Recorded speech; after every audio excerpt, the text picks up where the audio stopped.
Welcome, my dear students of grade 7. In this video, we will revise the short answer type questions and the long answer questions of this chapter. In the last video, we have studied about the back exercise and the very short answer. Let us start today's work. Short answer type questions. First है, what was the criteria of classification of towns?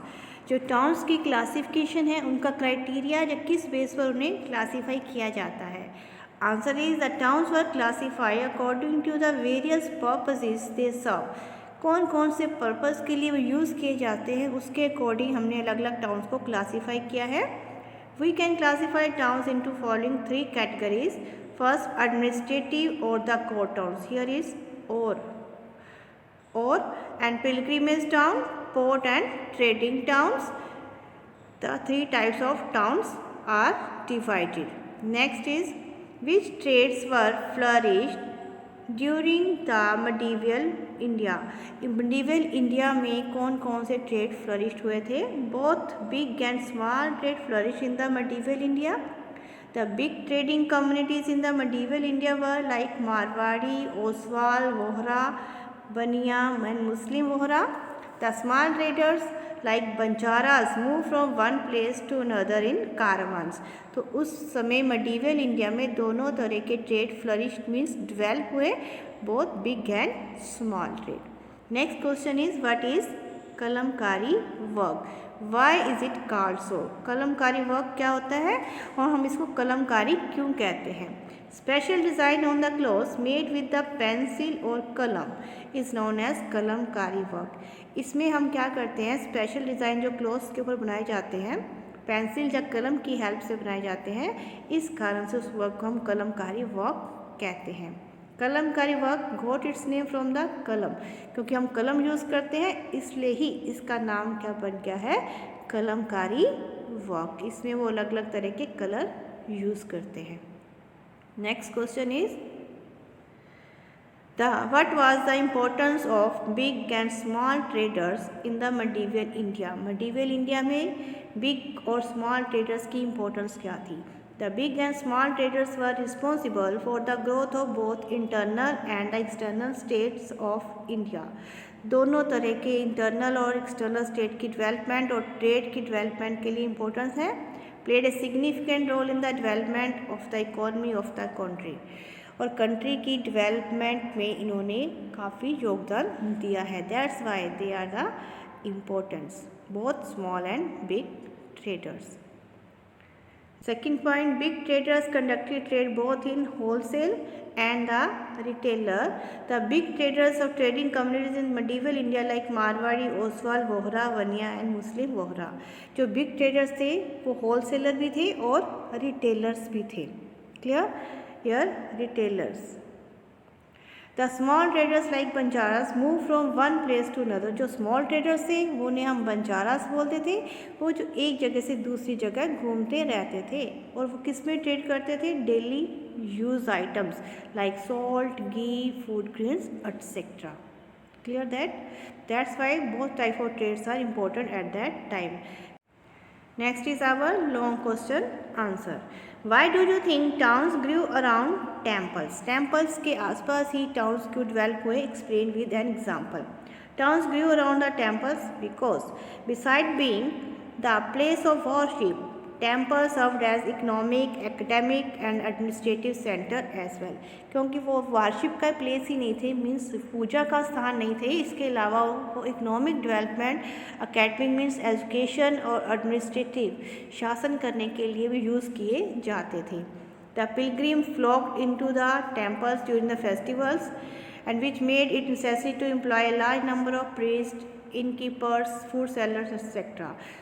पिलग्रिमेंस जो तीर्थ यात्री हैं वो time to time या festival के time वहाँ पर आते थे, जिस कारण से बहुत सारे लोग थे उनको काम मिलता था. जैसे प्रीस्ट, इनकीपर्स मीन जो लोग रेस्ट हाउस में रहते थे उन्हें वहाँ पर काम मिलता था, food seller etcetera. Large number of people associated with temples activities and settle near the temples.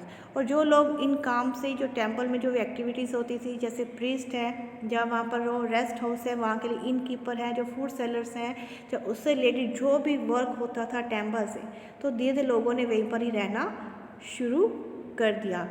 And slowly these areas develop as the temple town. For example, Dargah of Khwaja Mainuddin Chishti.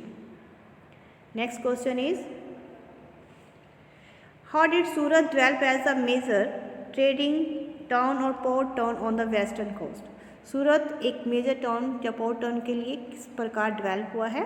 Following factors help to develop the Surat as a major trading town port on the western coast of India. First, location of Surat on the banks of Tapti river close to the corridor of the international commerce, the Arabian Sea. जो उसकी location है Tapti river पर, जिस कारण से वह दूसरी country के साथ ट्रेड कर सकते हैं वहाँ से. That's why it develop into the port town. Secondly, during Mughal Empire, it grew as a major commercial city, center of economic prosperity. Mughal empire के टाइम जहाँ पर जो इसका क्लॉथ था, कलमकारी वर्क था, काफ़ी फेमस हो गया था, जिस कारण से ये काफ़ी फेमस हो गया उसमें. The gold lace and the zari water textile Surat had a readymade market West Asia, Africa and Europe. और जो भी जहाँ पर कपड़ा बनाया जाता था उसकी काफ़ी डिमांड थी वेस्ट एशिया, अफ्रीका और यूरोप में. It was the gateway to Mecca or the blessed port as many ships sailed to pilgrim from here. और मेन जो मक्का जाने के लिए पिलग्रिम्स तीर्थयात्री होते थे इसी जगह से जाते थे, जिस कारण से ये सूरत सिटी एक ट्रेडिंग टाउन और पोर्ट टाउन के रूप में मेन फेमस हो गई. Our next question is,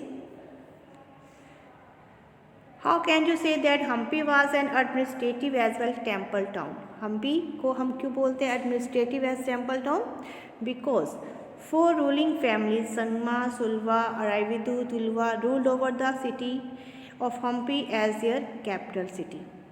तो उन्होंने कैपिटल सिटी बनाए, अलग अलग जो किंगडम्स आई, जिस कारण से ये एडमिनिस्ट्रेटिव टाउन की तरह डेवलप हुआ. Hampi is also believe to be the abode of lord Virupaksha and is consort Pampa Devi.